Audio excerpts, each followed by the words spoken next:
faire un tour de chant. Et ben, je vous demande à nouveau, en tout cas pour ceux qui étaient pas là, d'accueillir Henri Verneuil.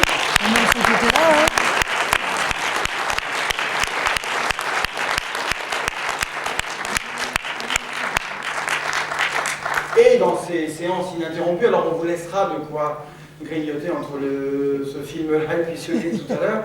Il y a tout ce qu'il faut dans le quartier, au bar, il y a des sandwichs. Mais l'important, c'est d'entendre un peu Henri Verneuil.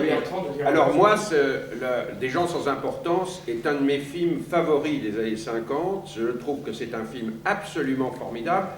Et je voudrais d'abord demander à Henri d'expliquer un peu comment est né ce film, et puis nous parler d'un collaborateur qui est François Boyer, qui je trouve a écrit dans ce film un scénario tout à fait formidable et qui résiste à l'épreuve du temps, qui n'est absolument pas daté, qui est d'une espèce de robustesse et de simplicité.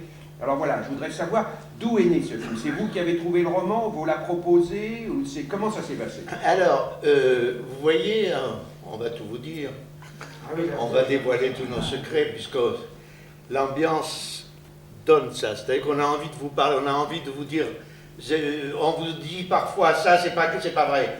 Mais ça, c'est vrai. Alors, il y a le c'est pas vrai et il y a le vrai. Le c'est pas vrai, j'aurais pu dire, à ce moment-là, j'ai eu une prise de conscience. Non, j'ai eu aucune prise de conscience. J'avais signé un film qui s'appelait Notre-Dame de Paris, qui s'est toujours appelé Notre-Dame de Paris,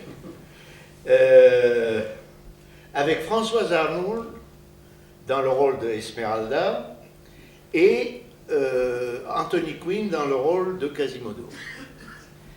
Mes producteurs étaient les frères Hakim, très grands producteurs, et c'était des producteurs que j'appelais au caviar. C'est-à-dire que tout ce qui... Dès que je regardais un objet quelque part, ça te plaît, hop, on me l'achetait. Bon. C'est assez rare dans le cinéma. D'ailleurs, beaucoup plus tard, j'ai fait un film qui s'appelle Week-end à Zuidcote, et au dernier tour de manivelle, ils sont venus me donner une clé. Je dis, je vous remercie, il m'a embrassé, et il m'a dit, le modèle est la voiture est devant le studio, et je suis allé, c'était le dernier modèle de Jaguar. Vous voyez, c'était des producteurs qui... Donc... Oui, non, ça, alors d'abord, si on m'offrait le Jaguar, je ne saurais pas quoi en faire, mais puisque je ne sais pas conduire, mais en tous les cas, un producteur, je veux dire, je peux même compter sur le doigt de la main des producteurs qui m'ont fait le mois. Eh bien, c'est fini, là, vous avez compté, c'est terminé, parce que depuis, je me suis acheté les voitures. Hein. Alors, j'avais donc signé... Le contrat était prêt à signer. Il avait un voyage à faire en Égypte aller-retour et on allait signer, mais les prix étaient absolument... Il part et nous commençons à travailler avec Albert Valentin. Ah, le fameux Albert Valentin. Nous finissons aux 2/3 le scénario, il revient et à ce moment-là, mon agent, mon impresario, va aller voir pour dire maintenant que vous êtes revenu, on signe. Et puis tout d'un coup, le soir, comme ça, vers minuit, André Bernem, donc mon agent, m'appelle et me dit il y a quelque chose qui ne marche pas. Il demande le final cut. Je vais expliquer ce que c'est que le final cut. C'est-à-dire que le producteur s'octroie l'autorisation et le droit, une fois que le film est terminé, monté par le metteur en scène, il prend le droit de modifier le montage. Il peut couper, il peut en rajouter, il peut... ce qu'appelle le dernier montage, final cut. Je revenais d'une grande expérience en Amérique, je venais de tourner 3 films à la Metro-Goldwyn-Mayer, avec les plus grands, avec, 250 000 $ par film. J'ai dit, comment, qu'est-ce qu'il dit? Ils ne veulent pas le final cut? Je les envoie promener. J'ai pas un sou et j'ai rien signé d'autre. Pourquoi? Parce que j'ai ce film. Et je ne fais pas le film. Et là, je me dis, qu'est-ce qui va se passer? J'ai mis Françoise Arnould dans le bain, j'ai mis le pauvre Albert Valentin dans le bain, moi, je n'ai pas le premier rond. Qu'est-ce qu'on va faire? Et je suis bloqué. Et 3 jours après, je reçois un coup de téléphone toujours du même André Bernheim, qui était non seulement mon agent, mais qui était l'agent de Jean Gabin, qui était l'agent de Françoise Arnoul, et qui me dit « Henri, je viens de déjeuner avec Jean Gabin, il m'a dit, dit-on, là, le riton, c'était moi, Henri, qu'est-ce qu'il fait en ce moment ?»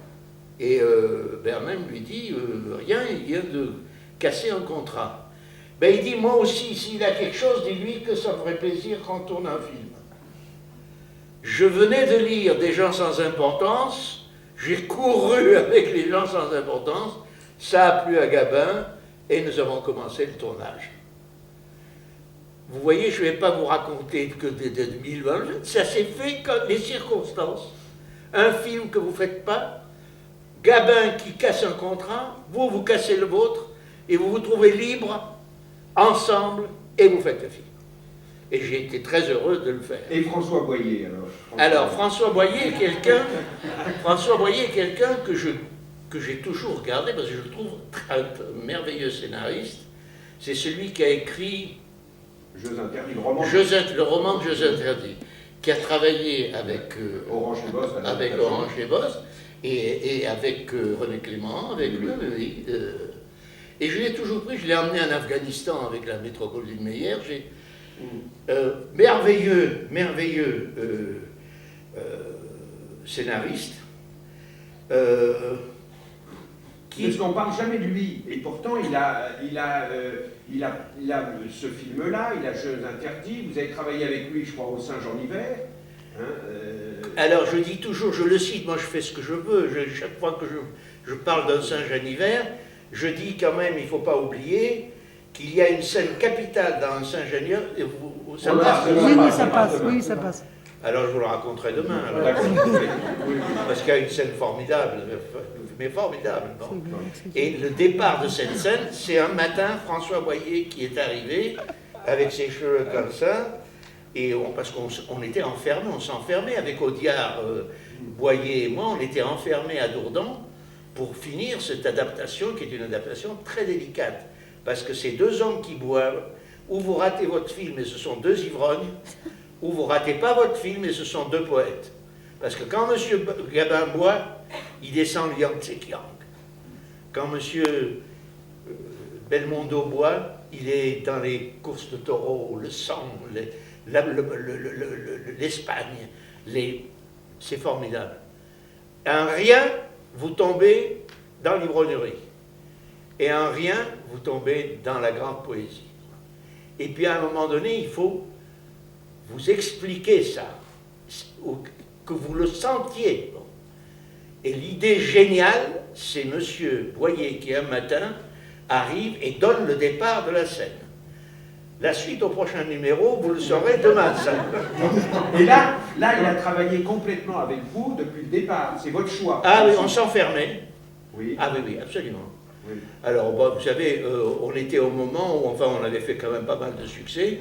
Quand vous arrivez, vous dites à votre producteur, oui, d'accord, mais moi, c'est Audiard pour le dialogue et François Boyer comme machin, il vous dit, oui, monsieur. Et là, je crois que c'est François Boyer aussi pour les dialogues, c'est tout. Non. C'est Audiard, Ah, un Singe en hiver. Non, mais les gens sans importance. Ah, les gens sans importance, c'est François Boyer. C'est François Boyer, tout, oui. Oui. Et je n'ai plus de nouvelles de ce garçon. Oui. Et Françoise Arnoul, alors à l'époque, vous avez fait plusieurs films pour elle, où elle était tout à fait formidable. Oui. C'était la grande star, et c'était une curieuse époque où une fille chassait l'autre. C'est-à-dire que Françoise Arnoul a été chassée par Martine Carole, Brigitte Bardot a chassé Martine Carole, et c'est comme ça que ça se passait. Mais Françoise Arnoul a été et toujours d'ailleurs, elle est une grande actrice et une très très belle jeune première, superbe. Et avec Gabin, ça marchait très... Ah oui, très bien. Très bien, là vous allez voir un film. Alors, on fait attention aux autre chose sur les gens sans importance, c'est après avoir fait 7 films avec Fernandel, où j'ai choisi ce que j'ai pu pour ne pas tomber dans ce qu'on appelait les Fernandelleries, et que Le Fruit défendu est un roman de Simon qui s'appelle Lettre à mon juge, qui est un drame. Le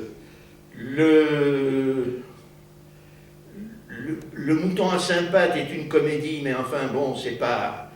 Et enfin, c'était pas mon truc, les films de comédie. Je voulais tomber dans le film dramatique, c'est ça que j'avais envie de faire. Et des gens sans importance, on me l'a porté sur le plateau, c'était le film noir par excellence. Je vous ai raconté tout à l'heure les débuts qui ont mal commencé avec Gabin. Et la suite a bien... Et la suite, alors la suite... Et alors, Louis Page était un chef opérateur imposé par Gabin. Oui. Mais il n'avait pas besoin de l'imposer, parce que c'était un des meilleurs du blanc au noir. Du blanc et noir. Oui. Alors, il y avait Hubert, il y avait Christian Matras, il y avait... Bon. Oui. Et puis, une vedette, une grande star, a le droit de proposer un chef opérateur. Et comme nous n'avions rien contre Louis Page, on le prenait très volontiers. Et alors ça vient de Louis Page, où, par exemple, au tout début, tous ces plans très très bas, la caméra très basse avec des grands... Non, ça c'est les cadrages que les metteurs en scène font, que le metteur en scène donne. Louis Page, il est clair, lui. Oui. Il est clair, mais Louis était seulement le seul défaut qu'il y avait, c'est qu'il mettait 2 heures pour éclairer un plan. Minimum. Oui. Et ça coûtait des fortunes. Mais quel opérateur. Quel opérateur.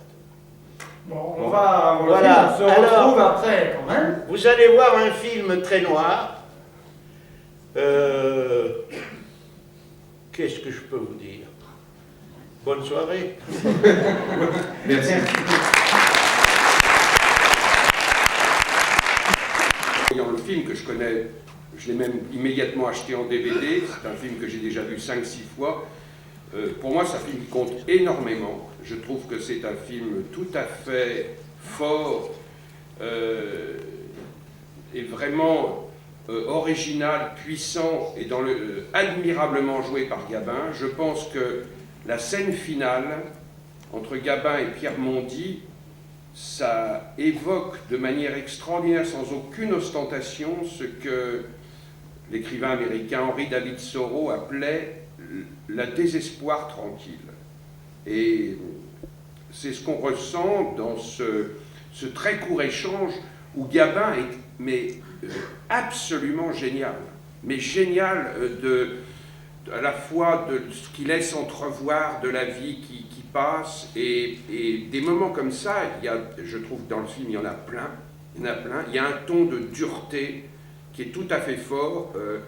La description de l'hôtel de passe est quand même de très grande violence, et aussi la scène avec Helena Manson, l'avortement. Et dans ces moments comme ça, oui, c'est des scènes qui sont très écrites, très préparées. Est-ce que vous savez où tu es, le moment exact où tu vas couper, c'est-à-dire où il y avait plus de matériel? Par exemple, est-ce que tu sais au tournage que tu coupes au moment où Helena Manson sort la boîte, où il y en avait plus? Non. Ah, il y avait plus. Tu avais tourné plus. Tu avais tourné plus. Tu sais que c'est à un moment donné, quand c'est pour nos amis que je dis ça, à un moment donné, quand tu sens que c'est là qu'il faut couper, parce que...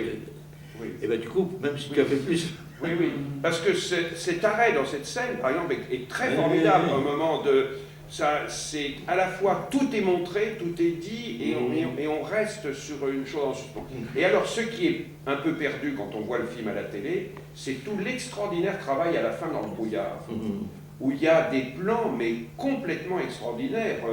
C'est du faux brouillard, bien entendu. Oui, brouillard de studio. C'est en studio, c'est en studio. Non, c'est un décor naturel. C'est un décor naturel. J'ai retrouvé le nom de... C'est Algouze, moi je l'avais trouvé aussi, là je voulais te le dire.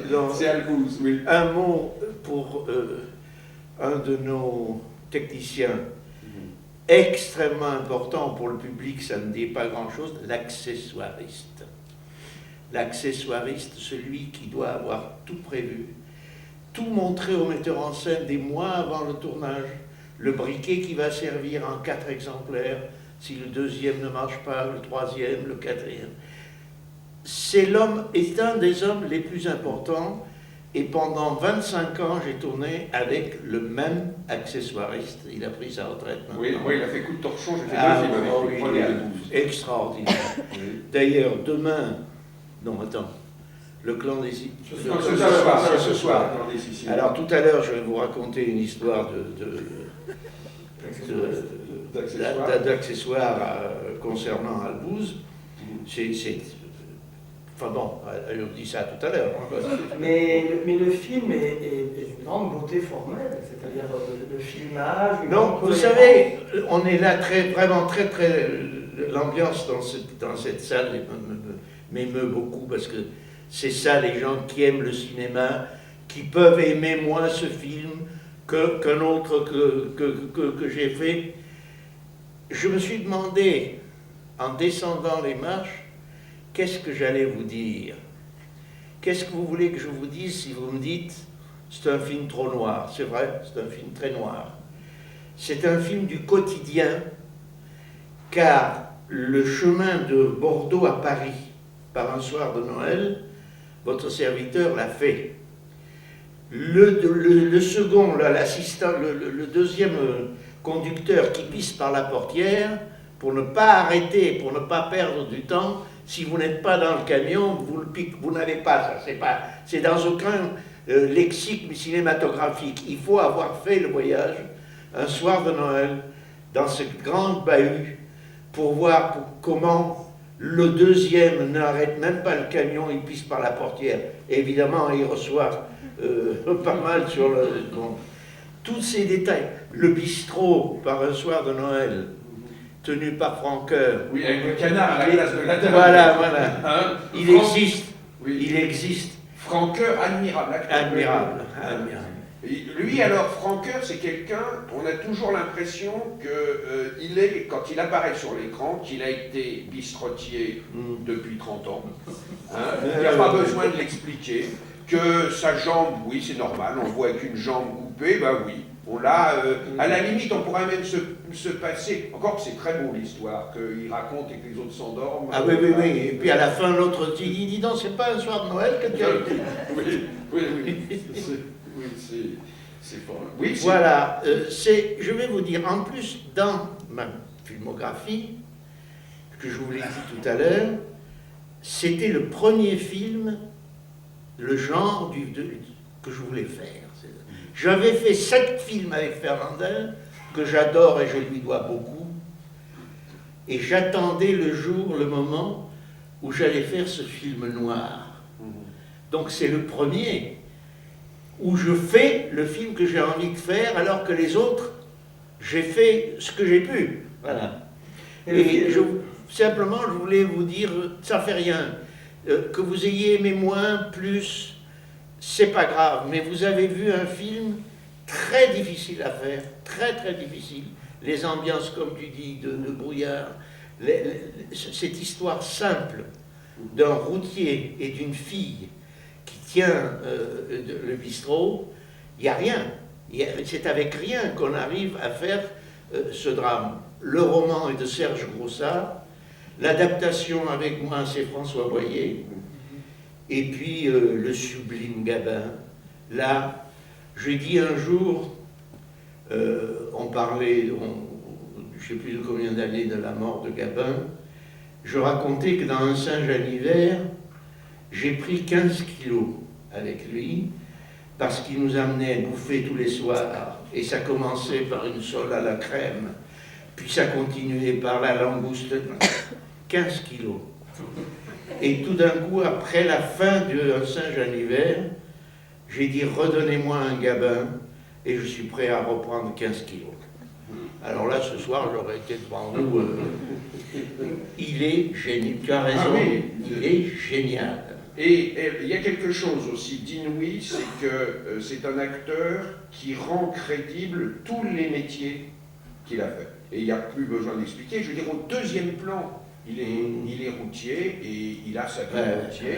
De même que dans La Bête humaine, il passait dans la loco et il tapait sur les vielles Et il avait 10 ans de vie avec sa locomotive. Ouais. Et il n'y a pas besoin d'écrire après une phrase de dialogue pour expliquer qu'il Ouais. l'est, qu'il connaît. Il l'est. Il est dans un décor. Quand il rentre dans le café de Francoeur, on a l'impression qu'il il est rentré Ça fait 50 fois. 15 ans qu'il fait ça. Il connaît tout, il connaît la pièce où il va dormir, l'escalier qu'il peut monter en fermant les yeux. Oui. Et il fait passer tout ça de manière extraordinaire. Et tu dis que le film est noir, mais je trouve qu'il y a en même temps énormément de compassion. Oui, Sur le personnage de Françoise Arnault, il y a Oui. beaucoup de compassion. Là, il y a beaucoup de tendresse. Et même la famille qui est dure et tout, même Dany Carrel, à un moment, elle essaye de se... Miss Camembert. Oui. Très bonne actrice. Oui. Non, il y a maintenant, j'ai donc eu l'honneur de faire 5 films avec Jean Gabin. Il y avait une chose terrible avec lui, mais terrible. C'est que cet homme parlait si juste. Je n'ai de ma vie jamais, pendant ces 5 films, entendu Gabin une fois dire un mot un peu à côté faux. Il parlait si juste que tout acteur à côté qui ne parlait pas aussi juste que lui, ça faisait une cacophonie un peu terrible. Terrible. Ah, le canard. Il avait une voix de violoncelle. Il avait un timbre. Il parlait bas.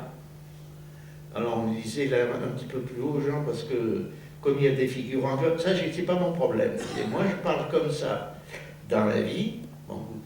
Et je vais vous raconter une histoire, puis après on va se séparer, sur cette histoire de voix.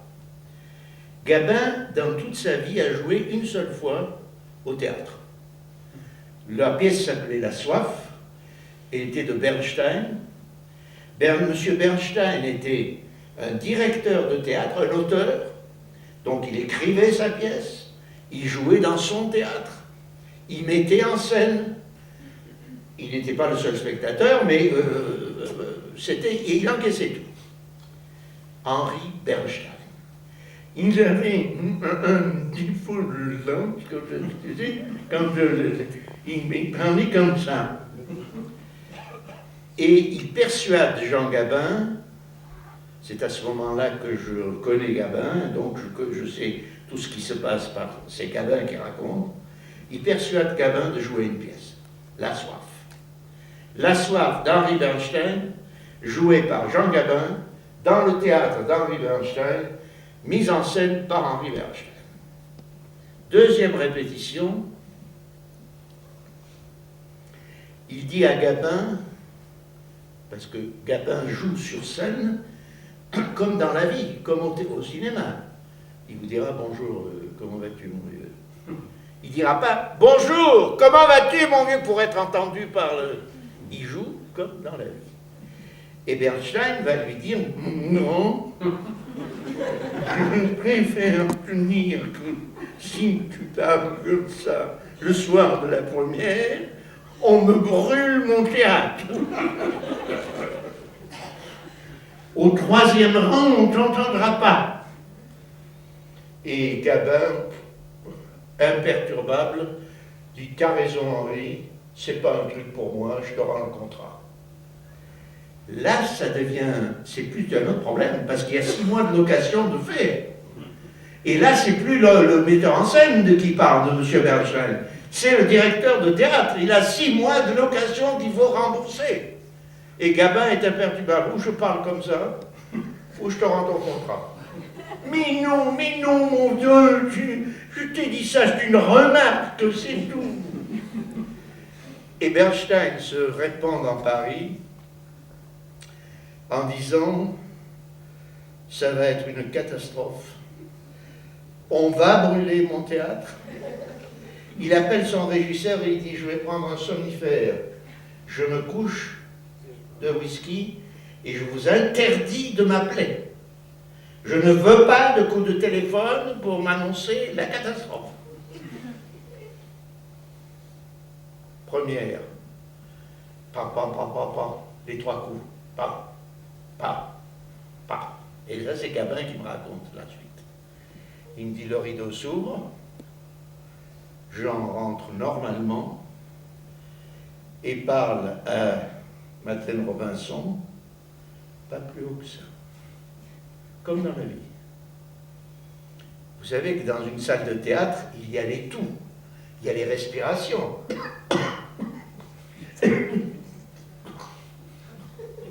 Gabin ne monte pas d'un quart de poil le ton. Au bout de 5 minutes, la salle est dans le silence total. Tout le monde, l'oreille tendue, rouge comme des tomates parce qu'ils retiennent leur tour avant de cracher leurs poumons. On attend que la réplique se termine. Et après, pour la première fois, on a vu l'incroyable au théâtre. Monsieur Gabin parle comme dans la vie, comme s'il parlait au premier rang. Et au dernier rang, dans le poulailler, personne n'a perdu un seul mot. 4e acte, fin du 4e acte, un sublime succès. Debout, les gens depuis 20 minutes applaudissent. Alors le régisseur, qu'est-ce qu'il fait, le pauvre? Il téléphone à M. Bernstein. Et ça sonne, mais vraiment, et l'autre, il a bu une demi-bouteille de whisky et il a pris deux somnifères. Enfin, il le réveille et il entend « Oui, qu'est-ce qu'il y a ?» Et le régisseur dit « Monsieur, c'est terrible. » Et il dit « Mais je le sais, je vous l'avais dit, pourquoi vous me réveillez pour ça ?» « Monsieur, c'est terrible, ça fait 20 minutes qu'ils applaudissent. » Qu'ils applaudissent?